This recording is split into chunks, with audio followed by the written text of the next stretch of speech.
Boa noite, Léo. A gente está com quatro perguntas aqui, tá bom? Pela música que ouvimos, para o Pai Criador não existe pecado, para ele o que existiria? Seria ignorância?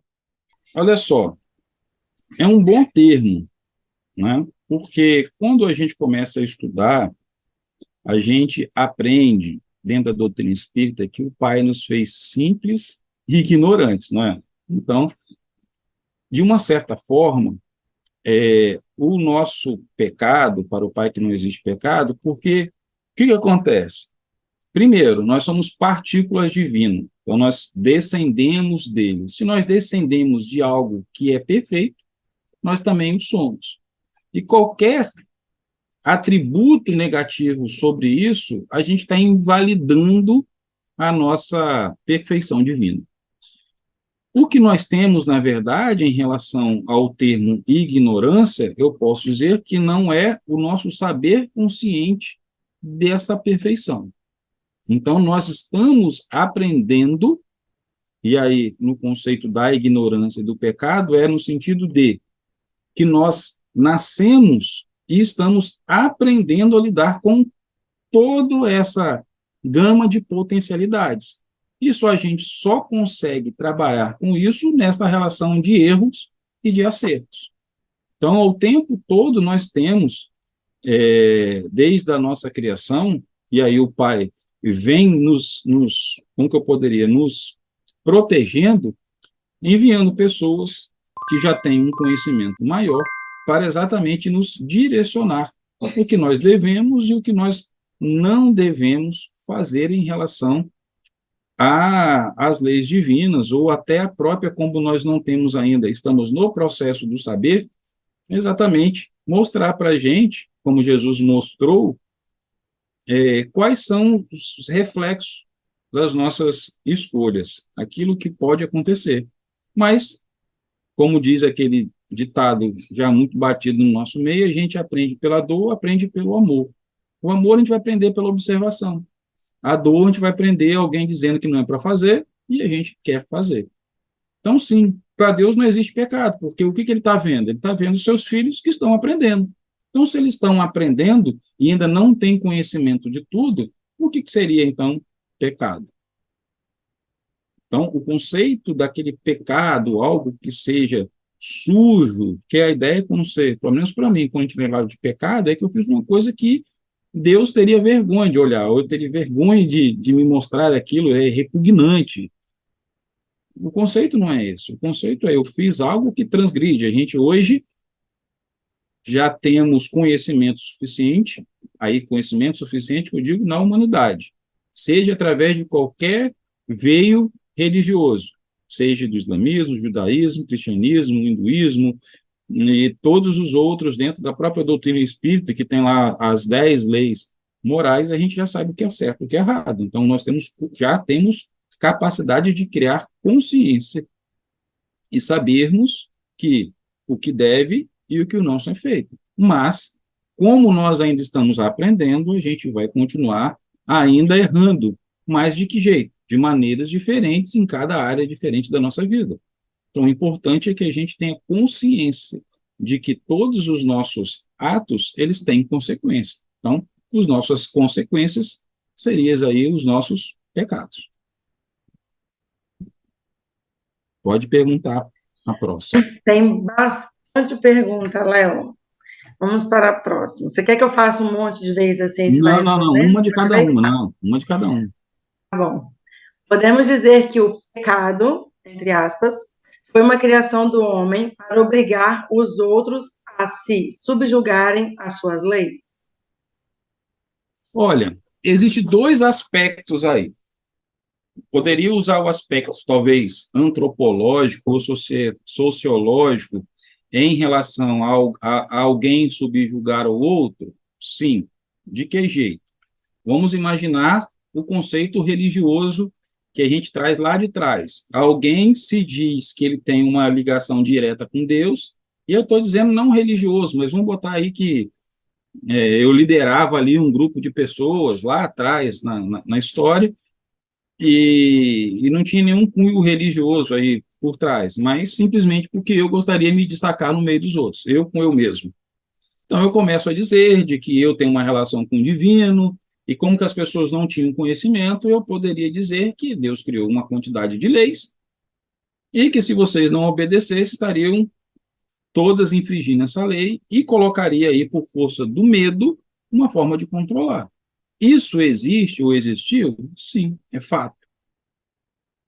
Porém, nós, como humanidade, nós trazemos no nosso íntimo esta relação de pecado que não tem a ver necessariamente com alguém querer nos dominar, mas é como se a gente já acordasse e tivesse a sensação, e aí mesmo não conhecendo, não tendo contato com a doutrina espírita, a sensação de que a gente deve alguma coisa a alguém. Por quê? A gente traz isso de longos períodos, e aí a gente consegue explicar esta tese através da doutrina espírita em função do nosso processo reencarnatório. Então, lá atrás, em algum momento, A ou B pode ter se utilizado de determinados conhecimentos, sejam até religiosos. Então, por exemplo, eu posso pegar, se eu pegar hoje o início, a nossa Bíblia, que serve tanto aí, né, para o cristão, seja ele católico ou protestante, chegar num grupo que nunca teve conhecimento, eu posso, por aquele conhecimento religioso, manipulá-los de uma forma onde que todos devem se comportar com acordo com o que está ali escrito. E isso é uma teoria de manipulação. Então, se a gente entrar na internet e for os livros de manipulação, técnicas de manipular, conhecimento, colocar autoridade sobre tudo isso, a gente consegue manipular um grupo de pessoas em função de algo que já está estabelecido. Então, seja pela Bíblia, seja pelo Torá, seja pelo Alcorão, seja pelo os outros livros sagrados, a gente vai, se alguém quiser manipular o outro que no qual não tenha conhecimento, ele vai conseguir. Então, é por isso que dentro da... E isso se aplica até dentro da nossa religião, vou botar assim, religião, dentro da própria doutrina espírita. Por quê? Porque eu, como médium, também posso dizer que eu tenho acesso a uma mediunidade gigantesca, que eu tenho acesso a Jesus Cristo direto, ou tenho a grandes expoentes como o Dr. Bezerra, ou com Maria, com qualquer um, e começar a quem não tem conhecimento, mas que acredita em mim por algum motivo, começar a direcioná-los, dizer o que é certo, o que é errado, em função dessa experiência que eu tenho, embasado dentro dos princípios. E Kardec vem lá no Livro dos Espíritos, já começa a dizer, olha, se vocês querem saber, porque ele é perguntado, como que eu posso saber se o que o Espírito está dizendo é certo ou se é errado, se é um Espírito de luz ou se não é? Ele vai dar lá os caracteres de um Espírito evoluído, que ele nunca vai ser um Espírito evoluído, ele nunca vai ser determinista. O que é determinista? Alguém chegar para mim e dizer assim, olha, ou vamos dizer, né, um médium incorporado, vou me colocar eu incorporado, alguém me consultar, eu vou ganhar na loteria, aí o cara, eu vou dizer, sim, você vai ganhar na loteria daqui a 3 anos, continue jogando. E o Espírito de Luz jamais vai falar isso.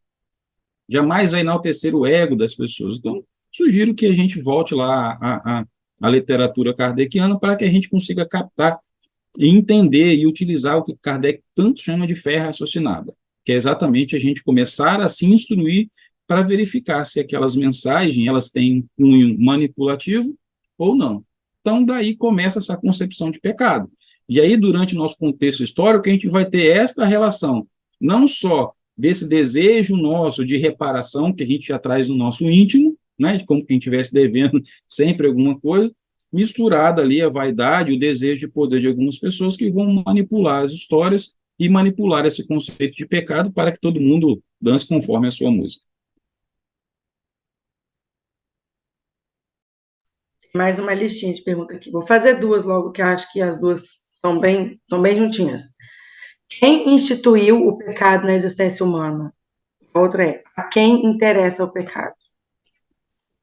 Olha, eu vou dizer o seguinte, que se a gente for colocar, como eu disse anteriormente, cada religião, vamos pegar, eu vou falar dentro do nosso contexto judaico-cristão.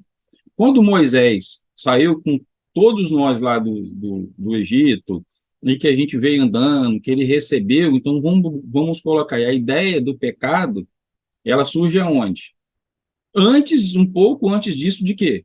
A gente vê lá, qual é a primeira, quando a gente pega a Bíblia, que a gente começa a nossa jornada dentro do cristianismo. Qual é a primeira relação de pecado que a gente vê?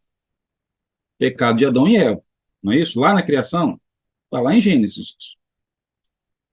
Então, ou seja, a gente tem a ideia de que alguém, no caso Deus, dá uma ordem, explica o que pode ou não pode ser feito. E nós transgredimos essa lei, e é isso é revelado, né? Ele é, como que eu poderia ser, historiado na pessoa de Adão e de Eva, como que vai lá e come um fruto proibido, instigado por alguém, e a partir daí a gente entra e surge aí o conceito de pecado original. E depois Moisés traz lá as leis, as tábuas, com os mandamentos, e aí nós temos, claro, a segundo mandamento de Deus. O primeiro estava lá, olha, não pode comer, comer. Depois tem aquele ali, não matarás, não cobiçarás, não mentirás, vai amar a Deus, tem lá os 10 mandamentos. Qualquer coisa que eu faço fora desses mandamentos, ou seja, fora, sobre a honra de Deus, eu estou cometendo um pecado. E se eu cometo um pecado, eu preciso ter medidas punitivas para que eu possa me redimir destes pecados. Então, este conceito, ele vem lá de trás, enraizado em nosso inconsciente, vamos dizer assim, coletivo. Né? Então, o que acontece? Se a gente pega, né, e aí olhando sobre o enfoque da doutrina espírita, né, e aí entendendo que a nossa alma ela é eterna e que em relação à nossa existência a gente tem essa preexistência da alma, o que acontece?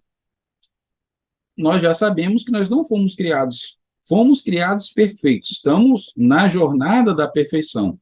Dito isso, a gente vai passar por uma série de encarnações para ir evoluindo. E dessas encarnações, a gente vai cometendo, nós iremos fazendo escolhas, que essas escolhas elas vão impactar na vida do outro e na minha de forma positiva ou de forma negativa. Porque é de forma negativa, eu tenho a necessidade de reparar. E aí surge essa ideia do pecado. Então, o que seria o pecado sobre esse novo olhar, independente de leis? Seria aquilo que fere a mim ou a outra pessoa, ou em maior e menor escala.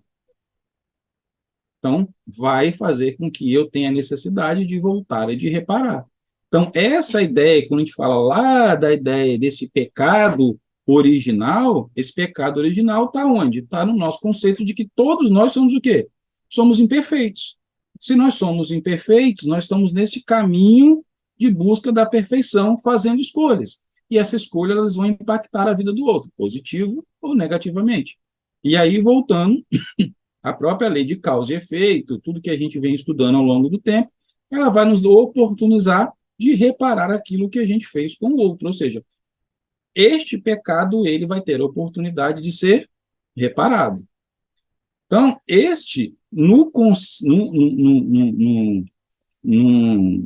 como que eu poderia dizer?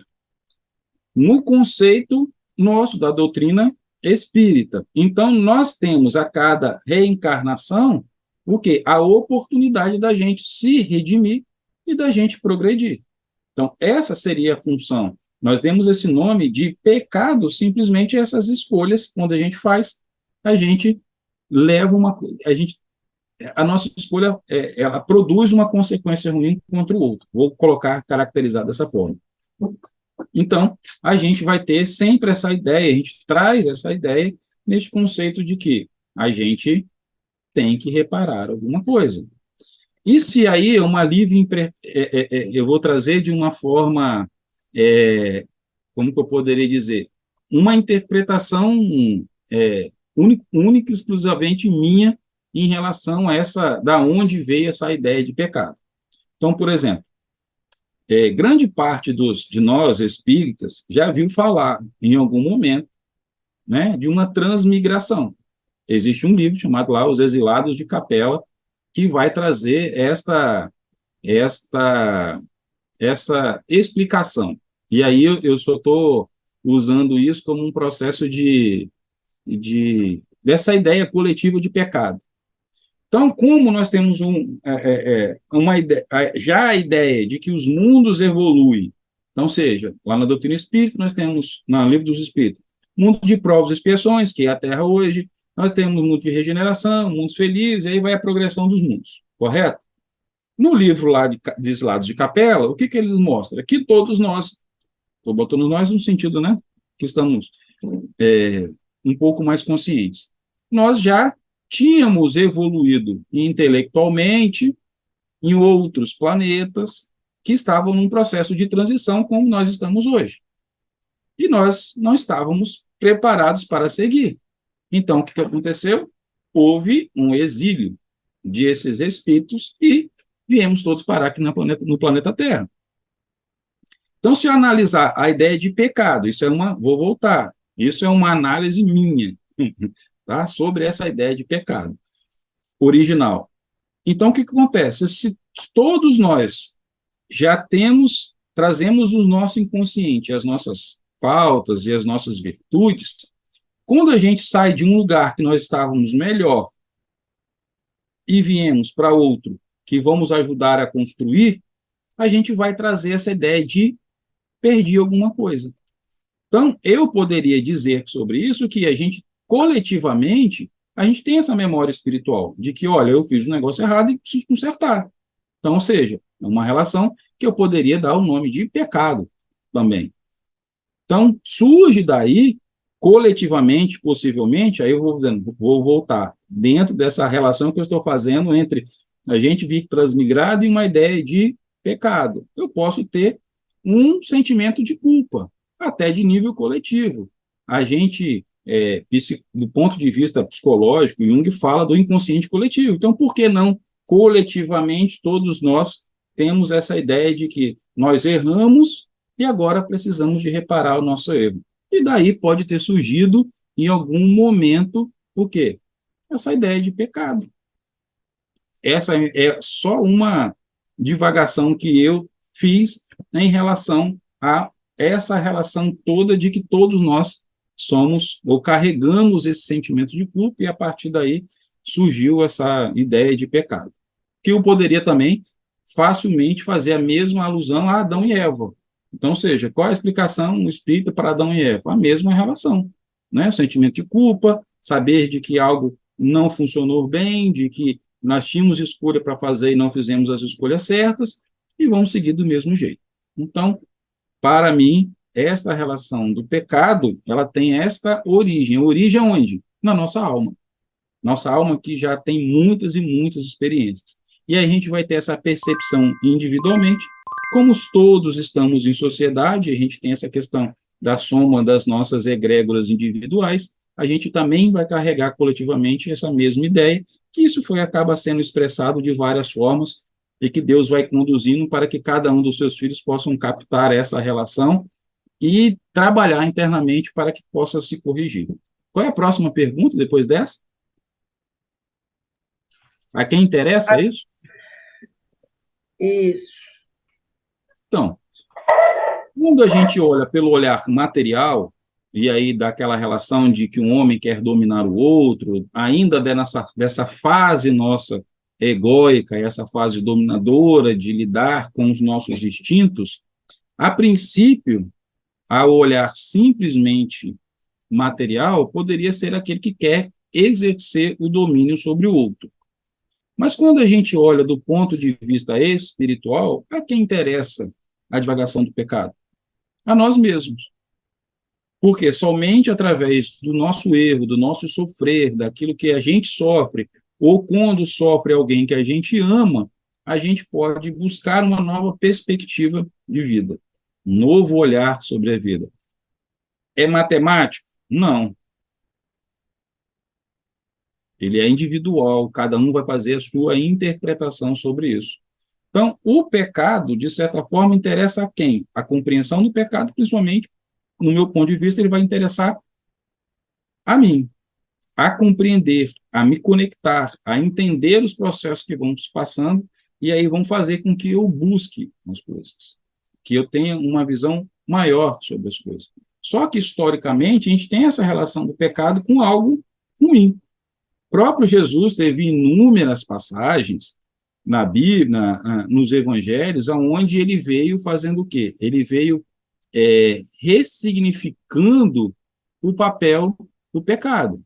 Dentre eles, a gente vai ter lá a mulher adúltera. Quem não lembra da história da mulher adúltera, né? Todo mundo arrasta ela, e Jesus punha a célebre frase, né? Só ele, né? Quem não tiver pecado, que atire a primeira pedra. Ou seja, ele já conhecia a nossa essência e a nossa jornada espiritual. Então, quem somos nós para condenar o pecado do outro? Porque todos nós temos pecados. E aí entra o conceito, principalmente, da relação empática, da gente entender e se colocar no lugar do outro. Nós temos a história lá de Zaqueu. Zaqueu era um cobrador de impostos, tido pelo povo como pecador. Jesus vai lá e fica na casa dele. Então, Jesus, o tempo todo, ele vem transmutando o nosso saber e a nossa forma de olhar o pecado, não como algo, vou dizer da palavra, né, pecaminoso, alguma coisa que seja nociva, mas sim de uma forma de compaixão. Então, toda a relação que Jesus tem com os pecadores, aqueles que estão à margem da justiça divina, aquele que ainda não conhece, ainda que não consegue colocar em prática, ele nunca é um olhar julgador, ele sempre é um olhar acolhedor, transformando aquele ato em saber, diferente da concepção que a gente tinha de pecado em relação da punição. Jesus não punia, Jesus educava. Tem uma série que tem passado, tem alguns episódios na Netflix, e você pode baixar lá um aplicativo que se chama The Chosen. Não sei quem que já assistiu, quem está assistindo, mas na segunda temporada, que eu comecei a assistir alguns dias atrás, existe um episódio que Maria Madalena, ela, ela se sente assim, diante de tudo aquilo que ela vê Jesus praticando, ela não se sente à altura, ela não se sente digna, e ela foge, porque ela não se acha compatível, não se acha merecedora de tudo, de estar ao lado de Jesus, que fazia aquelas coisas grandiosas e de forma sem interesse, vamos assim dizer. E aí Jesus vai e manda Pedro e Mateus procurá-la, encontram e traz ela de volta. Aí levam ela até Jesus, e aí Jesus, ela fala novamente, oh, eu não mereço estar aqui, você já me redimiu, já fez tudo por mim. Exemplo clássico isso, nosso. Nós fazemos isso todos os dias, ao longo de todas as nossas encarnações. Em um momento a gente não se sente merecedor da misericórdia divina.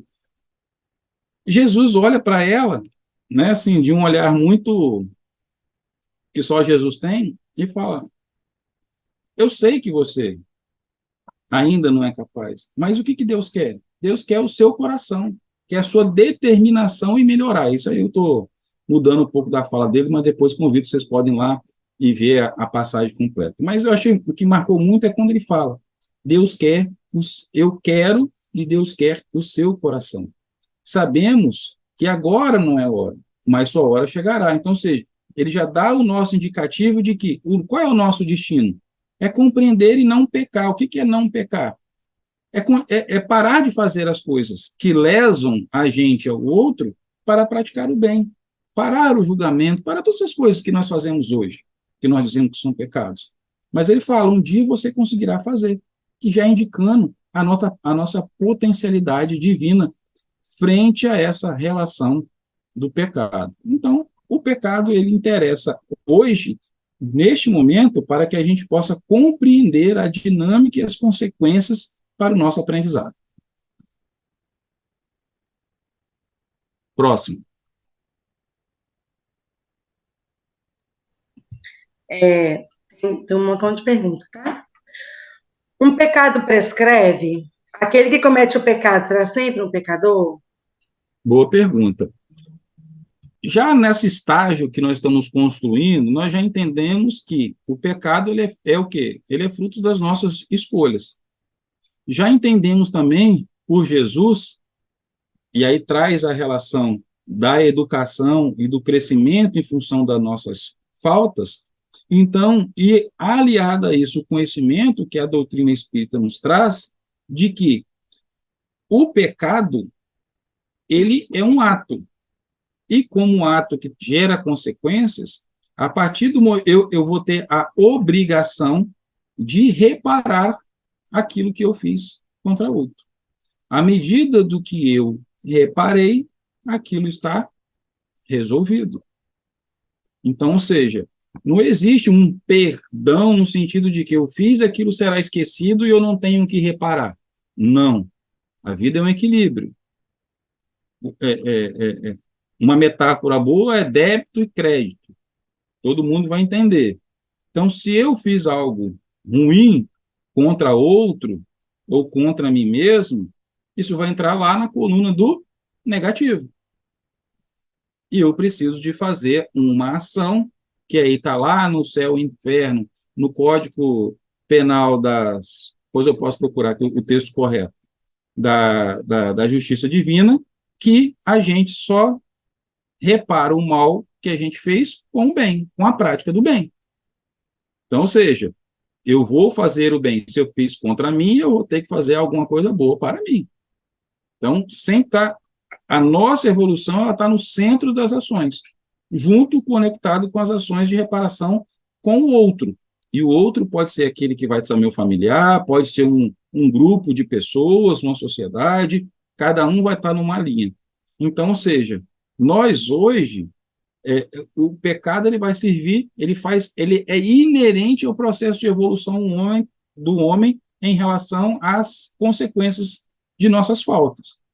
Então, ou seja, como tudo no universo ele segue uma ordem, o universo todo que evolui, ele vai passar por essa fase, vamos chamar, como estão falando agora, do pecado. Então, todo mundo um dia já foi pecador. Ah, Jesus já foi pecador? Já. Quando a gente olha outros expoentes, vamos botar um pouco mais para frente, entidades angélicas. Arcanjo Miguel já foi pecador? Já.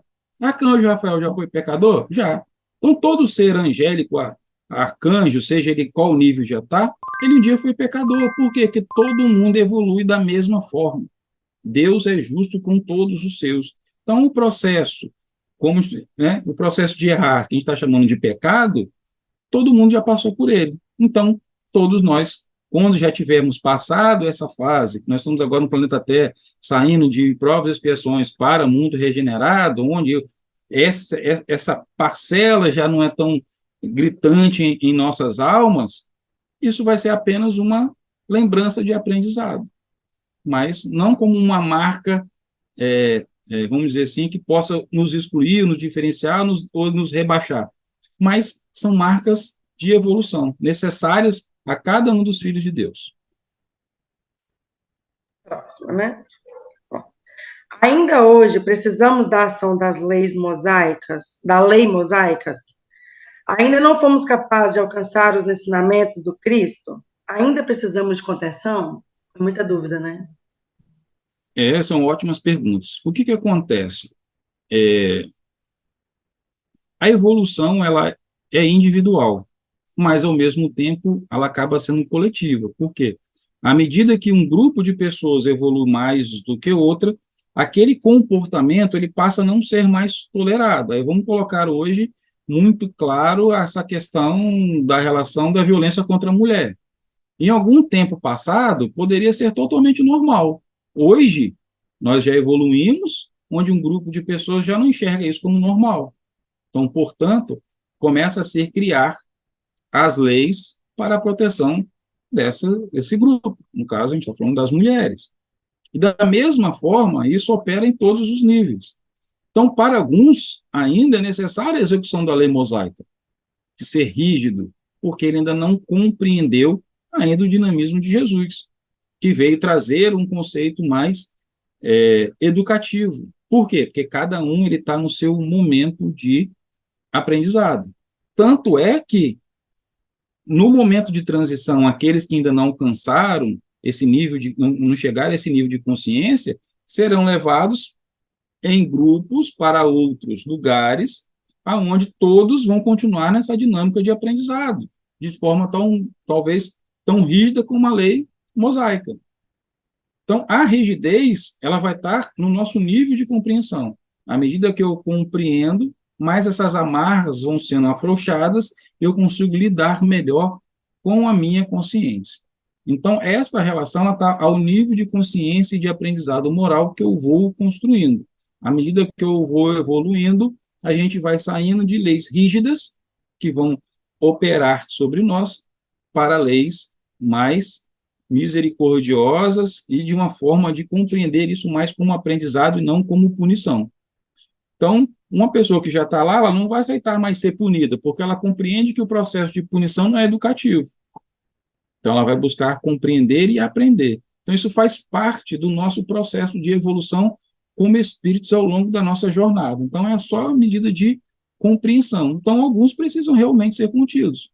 Então, é por isso que chega em determinados momentos da trajetória evolucional de um planeta que as pessoas precisam ser, como nós, como espíritos, né, nós precisamos ser reagrupados novamente para que um atrapalhe ali mais o crescimento do outro, porque esses processos, tudo que aquele grupo precisava de experimentar, junto com esses, nós não estamos misturados também à toa, um está aprendendo e ensinando o tempo todo.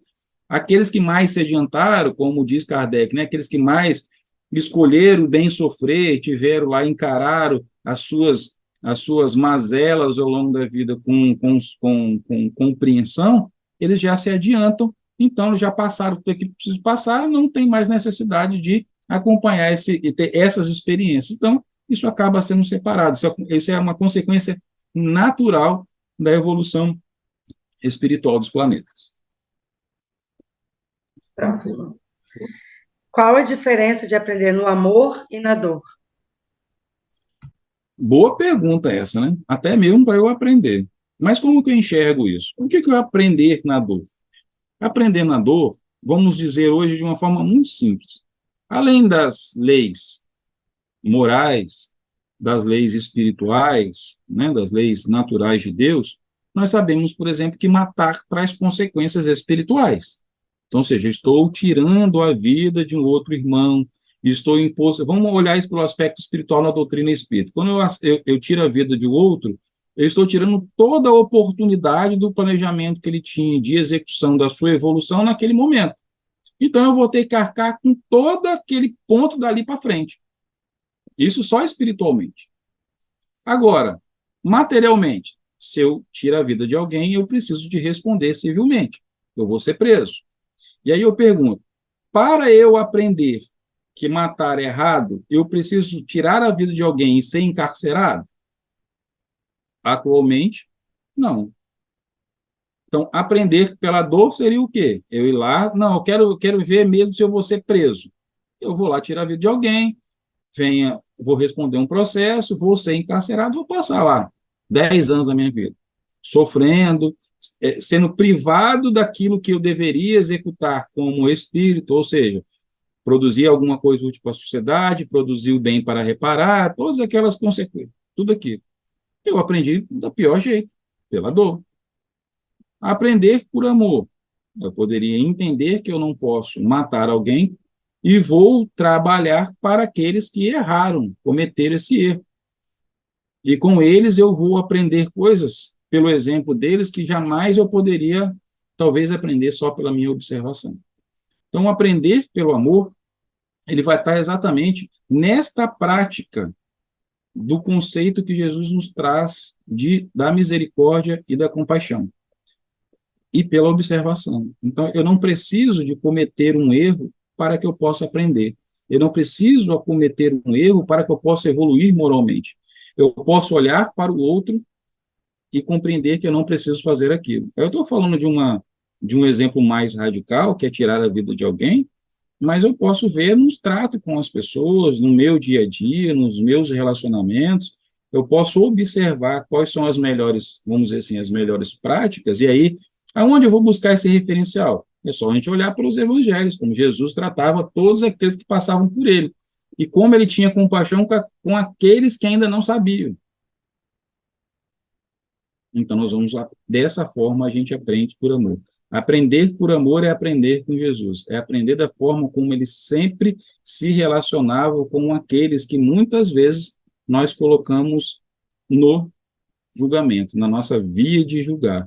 Então, todas as vezes que a gente julga alguém, a gente está deixando de ter a oportunidade de aprender por amor. E aí eu vou puxar a Madre Teresa, que ela falava, né, de quem julga não tem tempo para amar. Então, para mim, aprender por amor é exatamente isso. É optar por executar a compaixão e olhar para com o outro da mesma forma como Jesus tem, ou que o nosso Pai Celestial tem com todos nós, nos oportunizando o tempo todo de a gente se redimir. Amém. Vamos lá. Bom, o castigo é o aguilhão que estimula a alma, pela amargura, a se dobrar sobre si mesma e buscar o porto de salvação. Bom, mesmo depois do Cristo, ainda precisamos desse método? Como Deus age nas situações extremas, já que ele não condena? Infelizmente, nós ainda cometemos o mesmo erro seguidas vezes. E com isso, o que vai gerar para nós? Dor. Por quê? Cada vez que eu entendo, compreendo e erro de novo, a minha responsabilidade aumenta mais. Então, Jesus já disse, cada um vai ser dado conforme aquilo que nos é dado, a nossa responsabilidade.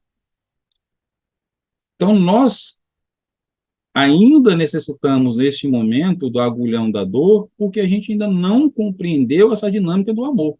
A gente insiste em errar, a gente insiste em julgar, a gente insiste em cometer erros que a gente já sabe a resposta, já sabe que nós não podemos cometer, e nós insistimos. Agora, como Deus ele é justo, ele dá a oportunidade aos seus filhos, porque se ele não desse a oportunidade de reparação, ele seria injusto. E aí nós cairíamos naquele conceito que a gente também, junto com o pecado, como foi falar de castigo, qual era a relação que nós tínhamos até a vinda do Espiritismo? Que nós teríamos uma pena eterna. Então, até a chegada do Espiritismo, nós acreditávamos em quê? De que o que eu fiz durante a vida, se eu cheguei lá no final, eu não pedi perdão, ou foi um crime capital que não tem perdão, eu vou ficar o resto da eternidade em sofrimento. Imagine como seria um desperdício de criação se eu, em uma única vida, não tivesse condições de recuperar aquilo que eu fiz de errado. A partir do advento do Espiritismo, nós começamos a entender que não existe uma pena eterna. Qual é a duração da minha pena? O tempo que eu levo para compreender o que eu errei e o que eu preciso fazer para recuperar. Então, quando a gente olha a própria literatura espírita, os livros, os romances, a gente vê que pessoas passam séculos sofrendo. Mas por quê? Porque alguém impôs a ela uma pena. Você foi lá, Léo, e tirou a vida de alguém no passado. Então, a sua pena vai ser ficar 3 séculos preso no umbral. Não existe, isso não está na lei. Eu posso escolher ficar preso, eu posso dar minhas escolhas, sempre minhas escolhas, mas nunca a escolha de Deus. Qual é a escolha do Pai? Nos dar a oportunidade. Agora, o momento que eu vou me julgar ser merecedor dessa oportunidade, vai ser essa distância da duração dessa pena. Então, nós ainda necessitamos, infelizmente, sermos lembrados pela dor de que a gente pode agir diferente. Agora, é um processo de evolução e de cada um. Por isso que existe, dentro desses períodos de transição, essa progressão dos mundos. Para quê? Exatamente para que essa balança entre aqueles que já aprenderam e não aprenderam, ela possa se equilibrar para que todos possam evoluir de forma conjunta. Então, infelizmente, esse agulhão da dor, aquilo que nos faz, né, cair de joelhos, lembrar que Deus existe, que muitas vezes nos colocar em oração, ele é importante por quê? Porque a gente ainda escolhe se afastar da nossa fonte criadora. Então, enquanto a gente fizer esse tipo de escolha, a consequência vai ser a dor. Então, a dor ainda é fruto simplesmente das nossas escolhas.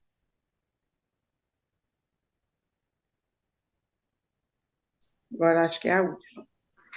Jesus disse que a verdade nos liberta, mas vivemos atormentados pelas punições do, entre aspas, pecado. Como viver essa tal liberdade? Bem, o que Jesus propõe para todos nós sobre todos os ensinamentos, né? Talvez a grande explicação esteja até no próprio Sermão da Montanha, porque ele fala das nossas bem-aventuranças. Então ele fala primeiro, bem-aventurados aflitos, pois serão consolados.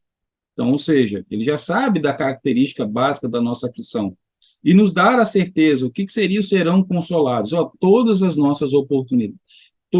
oportunidades que você precisar para recuperar aquilo que te faz sofrer, e aí onde que vai vir o nosso sofrer?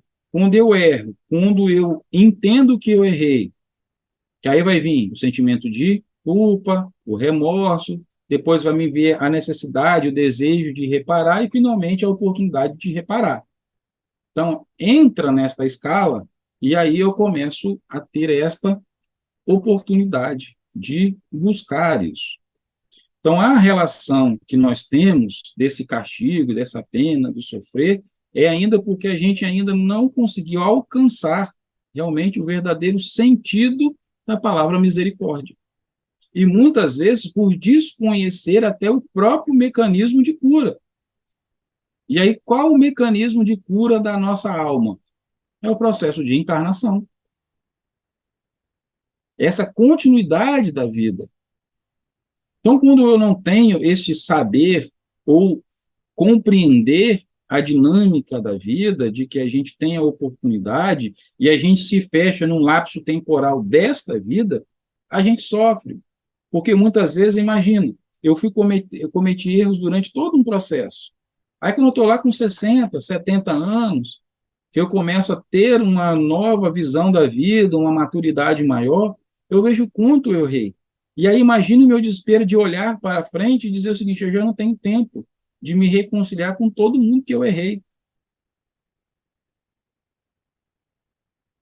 Mas eu posso começar então, e aí quando eu me conecto ao conhecimento de que eu vou ter oportunidades nas minhas próximas vidas, eu posso já começar agora a me preparar para fazer essa reparação futura. Quando eu não tenho esse lapso, só me leva uma coisa, talvez eu sofrer ainda mais. E aí, quando eu desencarno, vou para o plano espiritual, que aí eu tenho contato com esse saber, eu faço todo um processo de reconstrução para que eu possa me conectar em alguma encarnação futura sobre aquele sentimento que até então eu não compreendia, não tinha essa dimensão. Então, parte desse sentimento, ele advém exatamente por ainda não ter, ou não buscar, ou trazer na minha memória, porque todos nós somos espíritos encarnados, então todos nós trazemos no nosso inconsciente a nossa dinâmica, que nós já encarnamos, desencarnando, encarnando e desencarnamos. Então, esse conceito ele está dentro da gente, não está na nossa memória, talvez tão acessível. Então, também foi por isso que Jesus sempre trouxe a relação e ele falava do perdão, porque o perdão é que vai trazer esta conforto para nós, que vai fazer com que eu libere esse sentimento que acaba dispersando aquilo que estava de sentimento ruim. Lá, quando a gente olha lá atrás, várias religiões ela tinham suas dinâmicas, seus rituais para perdão. O que Jesus nos trouxe em relação, quando ele falava, vai, que seus pecados estão perdoados, era nos trazendo a dinâmica de que, vai, você tem a chance, não fique preso ao sentimento de culpa, porque isso não vai fazer com que você melhore. Qual é a forma de começar de novo? Eu olhar aquilo que eu fiz, quando ele falava vai e não peques mais, era trazendo uma reflexão. Vá, reflita sobre o que você fez e mude, cresça moralmente com o seu erro. Não faça de novo com outro aquilo que você fez com este. Então, ele traz essa dinâmica que nós chamamos de perdão. O que é o perdão? O perdão é é uma reflexão. É o ato de eu conseguir olhar aquele evento que eu fiz e aprender com ele, moralmente. Como que eu aprendo moralmente? Eu aprendo olhando e não querendo praticar, tendo a consciência, mesmo que naquele momento, muitas vezes, eu não consigo ainda fazer da forma como eu deveria. Mas o crescimento moral ele vai a cada reflexão que eu faço sobre um erro, ou como estamos chamando hoje, de pecado, toda vez que eu o cometo, eu paro sobre ele, reflito e vou colocando um novo fio. Vamos imaginar que a gente tivesse de tecer uma corda. Uma corda, ela é feita de vários fios, não é? Uma corda, assim, a gente pega uma corda de sisal, a gente pega até uma cordinha de varal, a gente vê vários fios entrelaçados. Cada vez que eu erro, raciocino e aprendo um pouco, tenho mais consciência daquele erro, é uma cordinha, é uma cordinha, vamos botar assim, né? Um fio que eu vou colocando na minha corda que vai ser a minha evolução moral. Então, toda vez que eu errei, refleti, até que aquilo vai ficar forte o suficiente que sobre aquilo eu não errarei mais. Então, essa é a concepção que Jesus nos traz sobre todos os exemplos que ele tem ali com a relação que ele tem com o pecador, que é o quê? É trazendo para ele uma perspectiva de mudança dali para frente, de compreensão de que ele não precisa mais praticar aquilo. Ele já tem uma compreensão melhor do que ele tinha até então. Jesus, para acentuar isso de uma forma mais firme, ele fazia lá um milagre sobre todos aqueles que a sociedade até então julgava que era pecador. Inclusive, quando falava que fulano ele estava daquele jeito em função do pecado dos pais. Jesus traz o ensinamento dentro da doutrina espírita. Não é o pecado dos pais, mas são os seus pecados passados. Hoje a gente já sabe que dependendo de uma doença que cai sobre o nosso corpo, ela pode ser depurativa da alma. Ou eu posso ter contraído em função de uma escolha que eu fiz no meu plano já encarnado. Mas qual vai ser o contexto daquilo? O contexto vai ser para o meu aprendizado. Porque ninguém sofre sem que existe um motivo para aquilo. Então Jesus vem até dizer, não está sofrendo por pecado de ninguém, está sofrendo pelas escolhas dele. Há naquele momento ou pretéritas. Então ele traz o sentido de quê? Da cura física, mas a cura física era só um instrumento para a cura moral daquele indivíduo. Para que ele refletisse e tomasse novas decisões. Quantos foram curados por Jesus e mudaram de vida? Mas muitos foram curados e depois voltaram a ter doenças. Por quê? Porque não alcançaram o que Jesus buscava em cada um de nós, que era o crescimento moral, o entendimento das suas leis, a dinâmica como que a vida funciona. Mas ele não deixou. Lá no Sermão da Montanha é muito claro. Bem-aventurados os aflitos, pois serão consolados. Também deixou a misericórdia. Então, dentro do próprio Evangelho segundo o Espiritismo, a gente vai ter esses capítulos, como vou dizer assim, explanados de uma forma melhor, dentro desse nosso conceito. O conceito da justiça divina, lá dentro, acho que se eu não me falha a memória, dentro do capítulo Bem-aventurados os pobres, os bem-aventurados os que sofrem, pois serão consolados, ele vai falar a causa das aflições atuais e por que a gente passa. Vai falar para amar sobre os nossos inimigos. Quem são os nossos inimigos? Que são aqueles que a gente precisa de se readequar, que a gente precisa de se reequilibrar, que a gente precisa de produzir o bem para eles, que um dia a gente os fez sofrer. Então, esta ideia central do pecado, ela está ligada exatamente à nossa relação de cura. Então, todos nós estamos num processo, numa jornada de quê? De cura. Curar o quê? Aquelas mazelas que nós carregamos com as nossas ações. O pecado, ele é um agente transformador. Ele é uma fonte, no fundo, de libertação. Porque através das consequências desses pecados é que a gente vai se voltar para essa parte de reparação. E aí, lembrando, essa reparação ela pode acontecer nessa vida, ou Deus nos dar a oportunidade da gente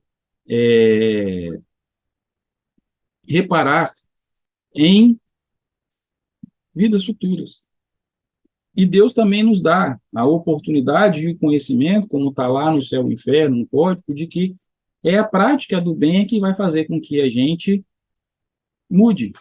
E aí que se é traduzido em caridade. E eu, em obras, como a gente vê lá em São Paulo, quando diz que a fé sem obras é morta. Por quê? Porque a gente precisa de colocar em prática, a gente precisa de agir.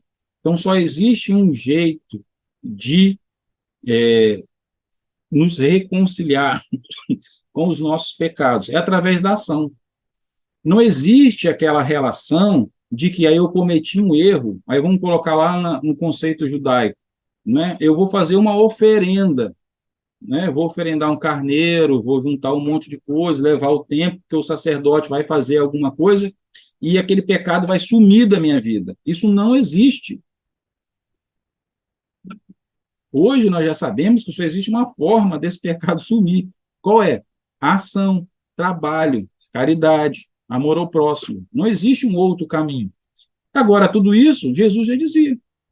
Jesus já disse: amai o próximo como a ti mesmo. Perdoe. Então, tudo isso são o quê? São os predicados, são os caminhos que Jesus nos deu para que a gente possa redimir nossos pecados. Não é assim só. A oração, ela é importante, extremamente importante para que a gente se conecte, para que a gente tenha força de passar pelas provas que nós precisamos. Por quê? O que são as provas das nossas vidas hoje? As expiações. Nada mais é do que o fruto das nossas ações, que chamamos de pecado. Então, quando a gente tem consciência que somente a ação é capaz de mudá-los, de resolvê-los, a gente já busca partir para isso. E isso também já está lá dentro do Cristo. Foi São Paulo que disse que a fé sem obras é morta. Então, ele já estava combatendo essa ideia de que só basta crer para resolver. E não é assim. Então, não existe perdão sem ação. Não existe perdão sem trabalho. Existe, na verdade, a oportunidade que Deus nos dá para que nós possamos nos realinhar àquilo que Ele nos dá de mais importante, que é a nossa vontade de evoluir, a nossa vontade de parar de sofrer. Então, por isso que, muitas vezes, e aí a própria psicologia diz que tem pessoas que são movidas para evitar a dor e outras pessoas são movidas para criar prazer. Então, como a gente ainda não consegue, muitas vezes, enxergar o prazer em ajudar ao próximo como uma alavanca de crescimento, vai entrar a dor para fazer o que? Se eu não consigo entrar por lá, eu quero parar de sofrer. O que eu preciso de parar de sofrer? Eu preciso de começar a ajudar alguém? Então, tá bom, vou começar, mesmo que obrigado, mesmo que eu não tenha vontade, mesmo que alguém tenha me mandado, eu vou sair para distribuir sopa. Eu vou fazer uma doação para alguém. Alguém diz para mim, você precisa contribuir com dinheiro lá na fraternidade, né? Vamos pegar aqui carona na N, né? O bônus hora, né? Aí alguém fala, não, é o jeito para evitar a minha dor, é. Ué, mas como que ele está dando dinheiro, ele está comprando? Vamos parar e imaginar o seguinte, ao reflexo da ação. Estou dando dinheiro, que a fraternidade vai pegar, vai transformar, e daqui a pouco, no momento, ele começou a dar o dinheiro. Daqui a pouco ele começa, a gente vai e chama ele para ir numa doação de cesta, daqui a pouco ele começa a se envolver, daqui a pouco ele entra num processo, daqui a pouco ele está, em vez de só dando dinheiro, pagando para alguém fazer alguma coisa por ele, mas na verdade ele não está fazendo por ele. Ele está fazendo por ele mesmo. Porque através do trabalho dele, como que ele teve dinheiro? Ele não precisou trabalhar? Ele não trabalhou. Ele está proporcionando bem a alguém? Está, mesmo de forma indireta. e daqui a pouco ele está agindo de forma direta. É o ato de fazer o bem. Ah, ele poderia estar fazendo outra coisa com o dinheiro? Sim, poderia. Ele poderia não estar ajudando ninguém. Então, o ato dele se colocar à disposição de alguém é uma forma que ele tem de evitar a sua dor, a dor da sua consciência. Então, este é um caminho que muitos começam a experimentar por obrigação quando se vê, estão aí fazendo por prazer. Se tornam até viciados em fazer isso. Começam a querer fazer isso o tempo inteiro. Então, o que acontece? A nossa transformação vem por aí. E Deus é tão sábio, que ele colocou exatamente essa forma do crescimento através da ação.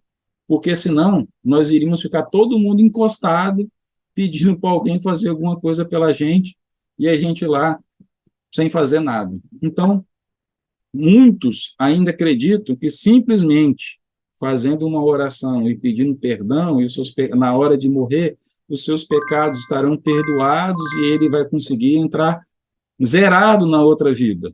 Isso não existe. Nós precisamos entender que tudo que a gente faz hoje vai reverberar para as nossas próximas existências. Então, se eu não quero sofrer muito na minha próxima existência, eu preciso começar a compreender que eu posso parar de produzir esse sofrimento pelo futuro, mudando a forma como eu encaro o mundo, da forma como eu me relaciono com o meu próximo, para não fazer com que o outro sofra. Porque toda vez que eu faço com que o outro sofra, eu vou ter que sofrer aquelas consequências. É responsabilidade. Então, quando a gente começa a compreender melhor que este pecado, ou os pecados, não têm perdão no sentido de apagar uma borracha e tirar ali da listinha, quando isso não existe, aí eu começo a olhar de forma diferente, porque eu sei o seguinte, a listinha vai estar lá, só que eu vou ter que botar um positivo na frente dela. O positivo ele vai vir através do trabalho. Então, todos nós temos essa ideia do pecado original, esse negócio impulsiona tanta gente, por quê? Por causa do que a gente tem do nosso consciente, de todas as nossas vivências, e aí, quando a gente se depara com a doutrina espírita que expande e mostra para a gente que nós somos fruto de escolhas de várias vidas, eu começo a compreender o porquê que eu me sinto devedor. E, de fato, nós somos. Todos nós que estamos neste planeta somos grandes devedores, mas somos merecedores da misericórdia divina. E qual é a misericórdia divina? Dar a oportunidade de cada um ir lá trabalhar para pagar a sua conta. De uma forma bem simplista, é isso. Agora, quando eu tenho esse conhecimento, a pergunta que eu convido a vocês a refletir junto comigo, que é o que eu faço todo dia, é o quanto eu vou ficar adiando para trabalhar e pagar essa conta. Porque, querendo ou não, nós, esse pecado, ele vai vir ali com juros e correção monetária. Por quê? Porque eu tenho conhecimento. Eu estou adiando, eu estou protelando.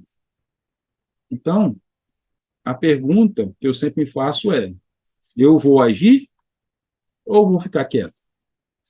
Vou procurar compreender o que está me cercando ou vou utilizar, não posso mais, mas conscientemente eu posso ligar, alegar ignorância sobre aquele fato, vou fazer vista grossa, dizer que eu não sei.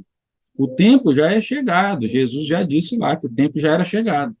Então, para nós que vamos estudando, estamos compreendendo, esse tempo ele é apertado para a gente por quê? Quanto mais sabemos, mais nos será cobrado. Então, que o pecado ele deixe de ser um instrumento de punição e passe a ser um instrumento de reflexão, que passe a ser um instrumento que seria, como que eu poderia dizer, seria algo que denegrisse a pessoa. Ah, o pecador é alguém impuro.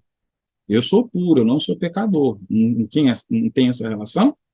Então, que o pecado não seja algo que nos denigra, mas que o pecado, que nós tenhamos a consciência de que o pecado faz parte da evolução, faz parte de nós, não como original, de que isso é, mas porque ele é inato a escolhas. Nós estamos aprendendo, então se a gente aprende, a gente vai cometer erros. E a gente tem, para não cometer erros, o Pai sempre nos indica pelo caminho que a gente pode, que a gente deve seguir. A gente escolhe seguir ou não seguir. Mas o pecado ele vem para isso, com um fundo curador. Por incrível que talvez possa ser em lados opostos. Como que um erro pode me levar a curar? Sim. E é por isso que vem a série do frase de Joel, que somente um pecador pode curar outro pecador. Por quê? Porque é somente o pecado que é capaz de fazer com que a gente alcance a nossa evolução e a gente mude. E aí, a partir do princípio da nossa própria capacidade de empatia, ou seja, eu me reconheço como pecador. Quando eu olho uma outra pessoa que comete o erro, e se eu já cometi aquele erro, eu posso olhar e entender que assim, eu também já fui desse jeito. Um dia alguém me compreendeu e um dia eu preciso de compreendê-lo. É assim que a gente vai auxiliar aqueles que na margem. Vamos pegar aí que a gente deu o exemplo de alguém que tira a vida. É assim que quando a gente olha para alguém que está encarcerado, e aí através das visitas, através da pastoral carcerária, como tem a Igreja Católica, como tem os evangélicos, como tem todas as outras igrejas, a gente vai conseguir olhar para aquele irmão e ter compaixão por ele, da gente orar para a melhora dele, da gente acolher a família dele. Porque quanto de nós, quando uma pessoa comete um ato vil desse que aparece hoje no jornal, qual é a nossa primeira reação? É de orar ou de julgá-lo? Por isso que somente um pecador salva outro pecador, porque somente aquele que passou por aquele problema é capaz de compreendê-lo. E quem de nós um dia pode já não ter tirado a vida de alguém e alguém nos estendeu a mão, nos deu uma outra oportunidade. Então é isso que Jesus nos convida na prática do amor. E toda vez que ele olhava um pecador, que ele falava, eu te perdoo, mas ele está falando no perdão no sentido de que impulsione a pessoa, vá e não peques mais. Vá e auxilie alguém. Ele traz lá a parábola do credor incompassivo, para nos lembrar disso, que o perdão que a gente recebe, o perdão a gente tem que dar. Se a misericórdia que a gente recebe sobre o pecado que nós tivemos, nós devemos ter misericórdia para auxiliar aquele que ainda não compreende. Então, não vi se as perguntas foram encerradas, Marcela acho que não está com a mão levantada, já disse que não terminar. Então, gostaria de trazer essa reflexão e deixar essa, como que eu posso dizer, essa proposta, que a gente olhe com as pessoas como nesse olhar de que um pecador cura outro pecador. O que eu já aprendi como pecador, das experiências, das chances que a vida já me deu para curar as minhas feridas, vamos dizer que um pecado é uma ferida e a vida me deu a oportunidade de curá-la, que eu posso auxiliar alguém que passou por aquela mesma coisa do que eu. E aí, muitas vezes, são coisas simples. Quantos dias eu estava triste, alguém passou na rua e me deu um bom dia, sorriu para mim, aquilo mudou o meu dia. Será que eu posso fazer isso por alguém? Será que muitas vezes a gente está num ponto de ônibus, a gente está em algum lugar, e alguém chega para conversar com a gente, começa a falar, e a gente não consegue compreender, e às vezes só da gente estar ali ouvindo é o suficiente para que aquela pessoa possa ter um dia melhor. Ou quando a gente está passando e vê alguém, ou imaginando de carro ou de ônibus, a gente vê alguém em sofrimento e a gente se bota para colocar uma oração e pedindo que Deus envie os trabalhadores necessários para auxiliar naquele momento. Será que quantas vezes a gente estava no mesmo processo e alguém orou para a gente? Então, são coisas simples que a gente pode fazer pelo outro, não precisa ser grandiosas, mas é colocar esse amor em prática, colocar na posição de quem um dia sofreu, um dia recebeu auxílio e hoje tem a alegria de compartilhar aquilo que recebeu. Então, eu quero agradecer por todas as perguntas que nos fez refletir sobre o tema do pecado. que o pecado não seja tão pesado nas nossas vidas de hoje em diante, mas que a gente possa olhar como oportunidades de aprendizado, que nós não temos um pecado original que é gravado em nossas almas, somos todos comprometidos com aquilo, mas ao contrário, somos efeitos, somos resultados de nossas escolhas, e esses pecados são, na verdade, as nossas escolhas diárias. E não existe pecado maior ou pecado menor. Pecado que é imperdoável, que eu vou sofrer eternamente. Ao contrário, todos os pecados, como nós vemos aprendendo ao longo dessa história, desde a criação, na verdade, todos eles são perdoados. Por quê? Porque todos eles nós temos oportunidade de repará-los. E ninguém vai reparar pela gente. Nós iremos reparar cada um deles. Acho que a grande felicidade da gente conhecer a doutrina espírita é compreender essa misericórdia e olhar e falar o seguinte: ok, obrigado, não vou sofrer eternamente porque eu tenho a oportunidade de reparar algo que eu fiz a alguém ou a mim. E aí, qual é o meu destino? Daqui a um tempo, à medida que eu vou compreendendo e aprendendo e evoluindo, é que essa conta ela vai fechando, porque todos nós não fomos criados por Deus para fazer pecados eternamente.